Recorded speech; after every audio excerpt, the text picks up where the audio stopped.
About 3 years ago, I reviewed this very same AP chrono in white dial and Panda configuration. That was the first time I had experienced the AP chronograph, and if you saw my video, I'm sure you could feel that I was completely blown away by how much this Panda inspired and impressed me. I said I had never seen a watch that was this beautiful, and a watch that had so much attention to detail to offer, in not just the dial and the case, but even the bracelet, and then every component and the slightest of the links. I said that if all the high-end watches in steel are called luxury watches and timepieces with attention to detail, then the AP for me was something else.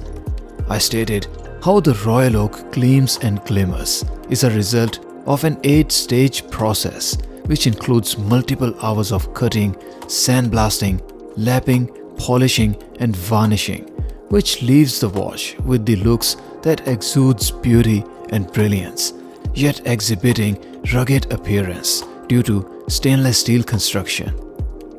3 years down the line, and I've handled, seen, experienced and reviewed hundreds of watches on my channel, but I still feel exactly the same. In the flesh of steel, the AP Royal Oak is something else. Originally released in 2017, the current version of Royal Oak chronograph models represent the 20th anniversary of the line, as this series was added to the AP catalogue back in 1997. With the 20th anniversary model, as you see in this video, AP not just offered some technical improvements in the specs, but also aesthetical differences from the previous model.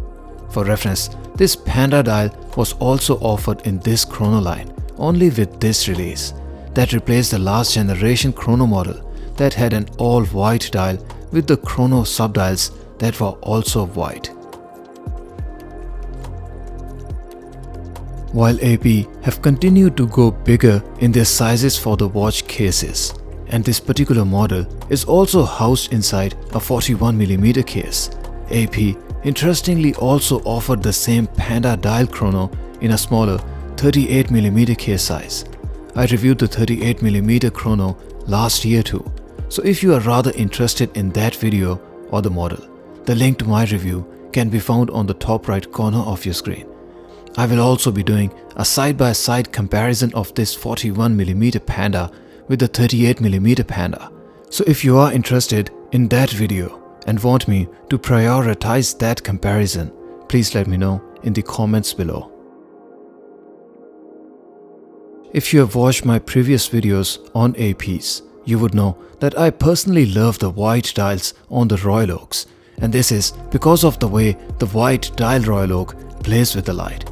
In this particular configuration of Panda with black subdials, this is arguably the best combination in the AP chrono line, where you get the pearly white, amazingly beautiful dial, but then there's a Panda configuration with the subdials that not just give the watch sporty and interesting looks, but offer a combination and aesthetics where you can spot this watch from 10 meters away.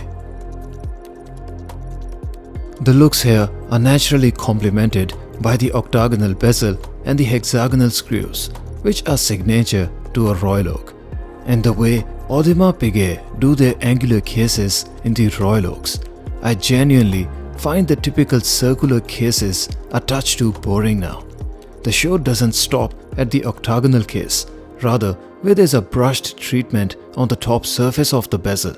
It comes with a mirror polished bevel and widely chamfered edges. The contrast of brushed and polished surfaces on the case, the bezel and the bracelet adds so much character to the watch that once you experience and enjoy it, you really start to feel that everything else is quite boring.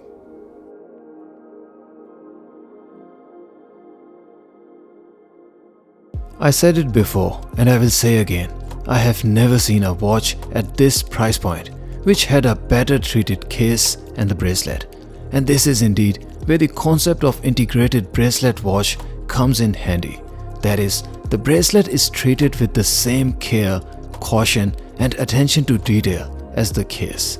And when you talk about the case, I have to tell you, where I used to spend all my time appreciating the dials before, with the Royal Oak on, I spent most of the time admiring the finish on the case and the bracelet. The avo markers come with chamfered edges and the surface treatment is absolutely gorgeous. It's safe to say that it is a mirror polish on the avo markers, and the way the avo markers reflect the light makes them look like small particles of mirror. Similar is the case with the dial hands and the dial itself too, and the attention to detail and the workmanship gone into the slightest of the components here truly represent what haute horology really means. This particular watch comes with a third-party movement, so it's not a watch with an in-house AP movement as yet. Hence the reason the case back on this model is also closed. The movement housed inside the case by Frédéric Piguet is a workhorse of a movement and has proven the reliability and stood the test of times. So there's nothing really to worry. But if you wanted to see all the haute horology elements in the movement components, this isn't the watch for you. AP have now come up with a flyback in-house chrono movement, and it's also already offered in the gold version of this watch. So let me spread the rumor. It is likely that AP will replace this Panda next year in the favor of steel model new Panda with an in-house movement and exhibition caseback. While in this particular model, the movement not being in-house is one of the limitations or drawbacks, and then not having an exhibition caseback is definitely not ideal.